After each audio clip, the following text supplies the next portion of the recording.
Winnie the Pooh by A. Milne. Chapter 5, in which Piglet meets a heffalump. One day, when Christopher Robin and Winnie the Pooh and Piglet were all talking together, Christopher Robin finished a mouthful he was eating and said carelessly, "I saw a heffalump today, Piglet." "What was it doing?" asked Piglet. "Just lumping along," said Christopher Robin. "I don't think it saw me." "I saw one once," said Piglet.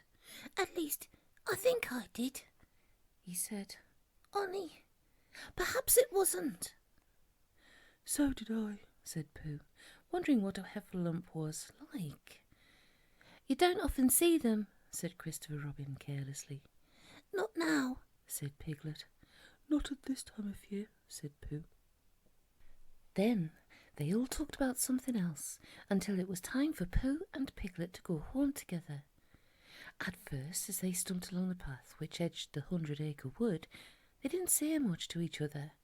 But when they came to the stream and had helped each other across the stepping stones and were able to walk side by side again over the heather, they began to talk in a friendly way about this and that. And Piglet said, "If you see what I mean, Pooh." And Pooh said, "It's just what I think myself, Piglet." And Piglet said, "But on the other hand, Pooh, we must remember." And Pooh said, "Quite true, Piglet, although I'd forgotten it for the moment." And then, just as they came to the 6 pine trees, Pooh looked round to see that nobody else was listening and said in a very solemn voice, "Piglet, I've decided something." "What have you decided, Pooh?" "I've decided to catch a heffalump." Pooh nodded his head several times as he said this and waited for Piglet to say, "How?" or "Pooh, you couldn't," or something helpful of that sort. But Piglet said nothing. The fact was, Piglet was wishing that he had thought about it first.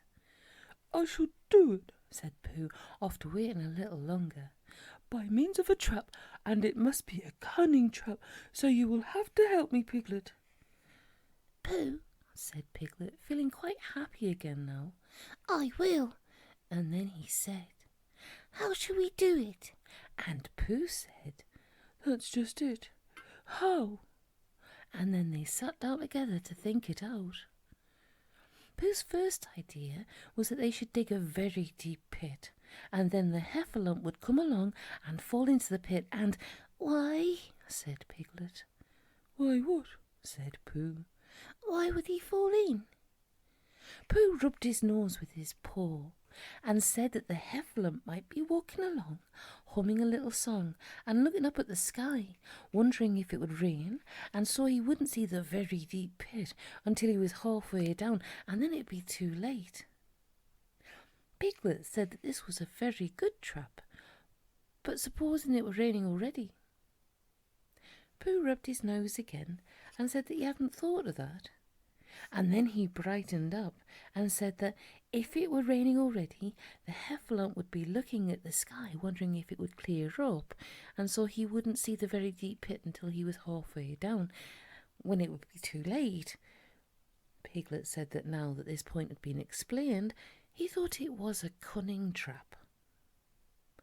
Pooh was very proud when he heard this, and he felt that the heffalump was as good as caught already. But there was just one other thing which had to be thought about, and it was this. Where should they dig the very deep pit? Piglet said that the best place would be somewhere where a heffalump was just before he fell into it, only about a foot further on. "But then he would see us digging it," said Pooh. "Not if he was looking at the sky," said Piglet. He would suspect," said Pooh, "if he happened to look down." He thought for a long time, and then added sadly, "It isn't as easy as I thought. I suppose that's why heffalumps hardly ever get caught." "That must be it," said Piglet.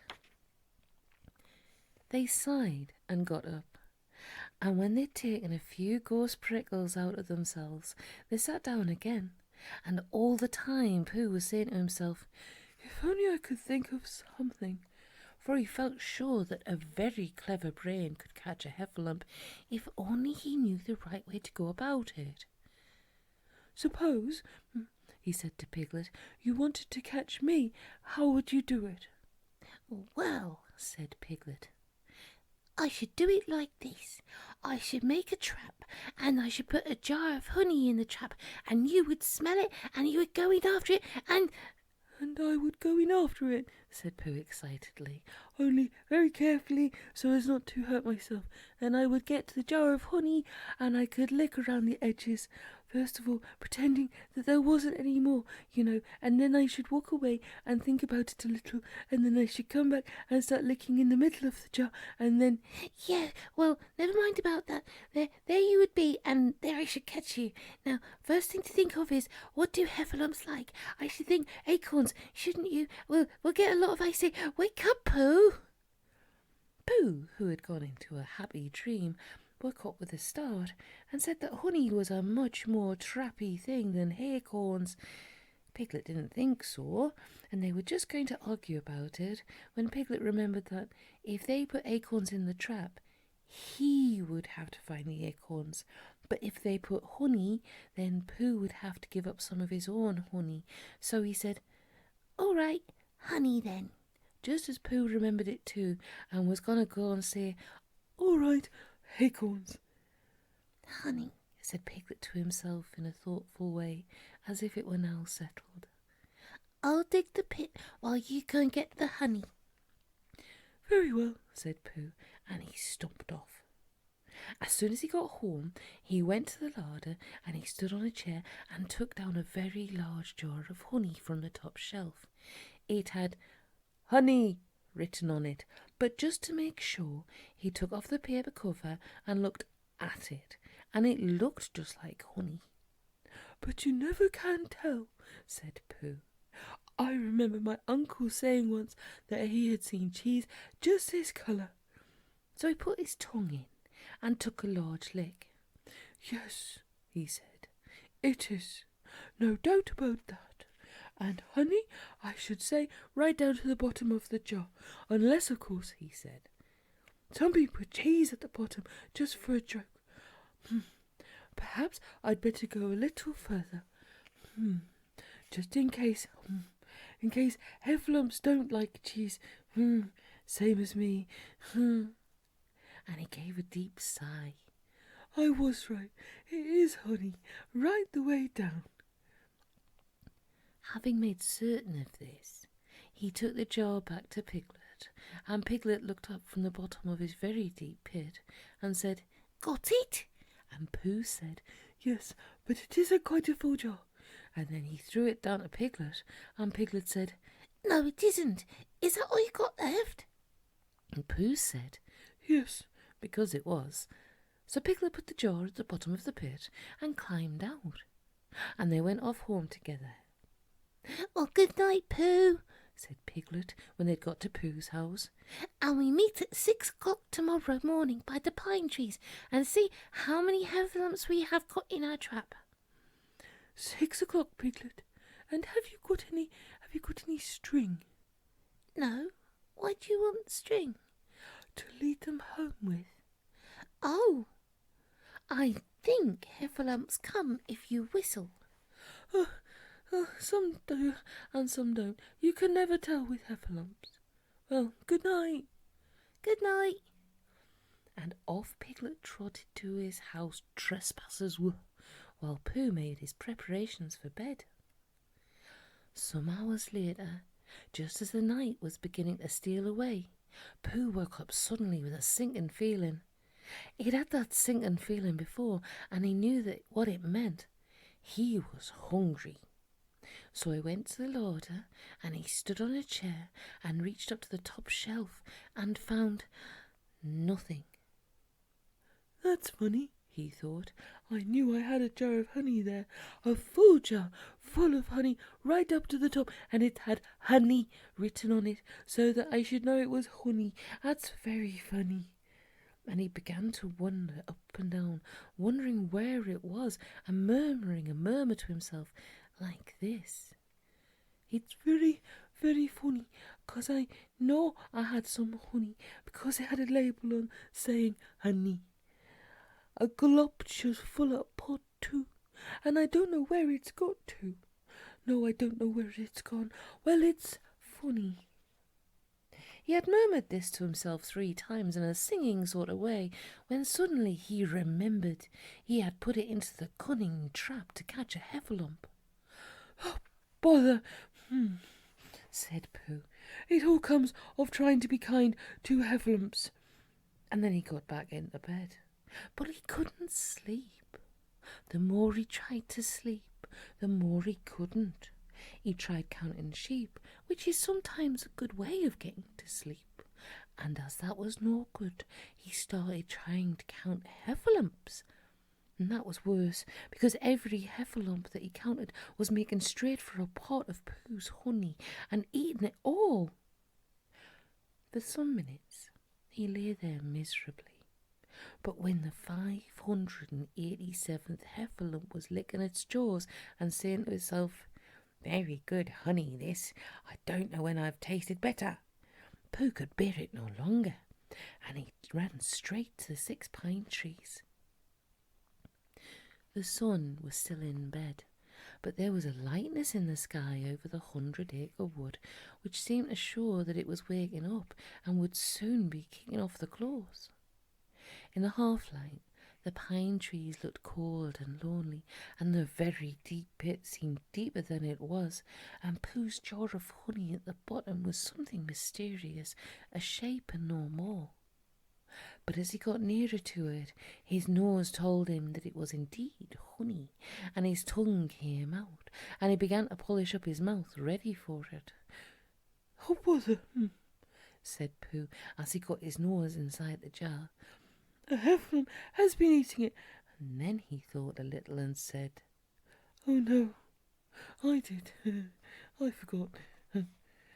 Indeed, he had eaten most of it, but there was a little left at the very bottom of the jar, and he pushed his head right in and began to lick.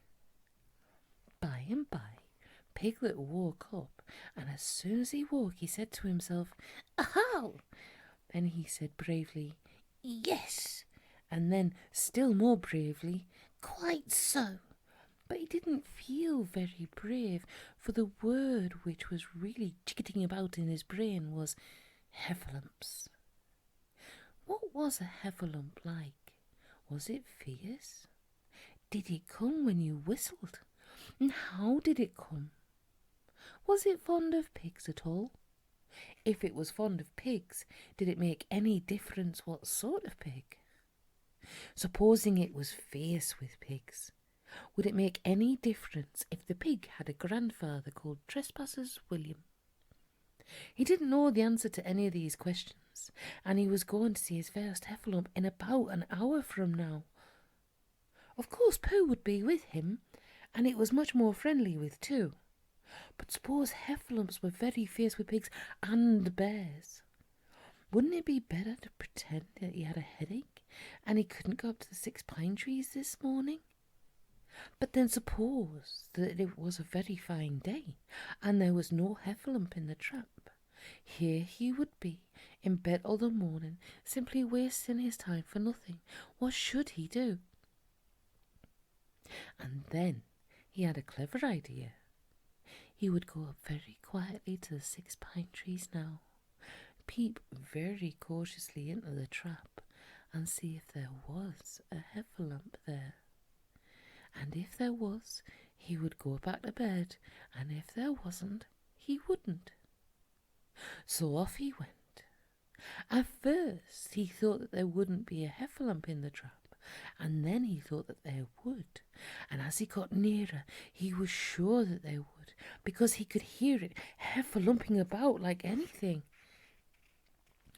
"Oh dear, oh dear, oh dear," said Piglet to himself, and he wanted to run away, but somehow, having got so near, he felt that he must go and see what a heffalump was like.